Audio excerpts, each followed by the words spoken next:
Just now, just new. The cast of the movie Fleeting held a content day with media where they shared the beauty of Mati and their experiences of shooting the film as part of the Pure Gold Cine Panalo Film Festival 2025. Directed by Cassie Catalan, Fleeting explores the story of Jem, a career-driven woman who discovers the slow living lifestyle of JC while in the pursuit of her dreams. The movie premiered last March 14 at Gateway 2 Cinemas.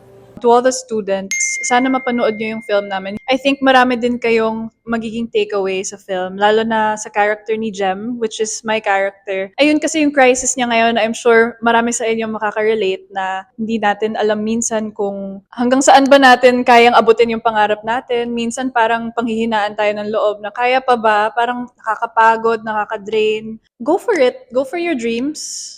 Kahit gaano kalaki pa yung dream, if you feel like your dream is bigger than you, that's even better. Kasi it gives you more inspiration to strive harder. But also, don't forget to breathe. Importante din minsan to slow down, to balance it all. I'm Kessler Rabago reporting from Gateway 2 Cinemas.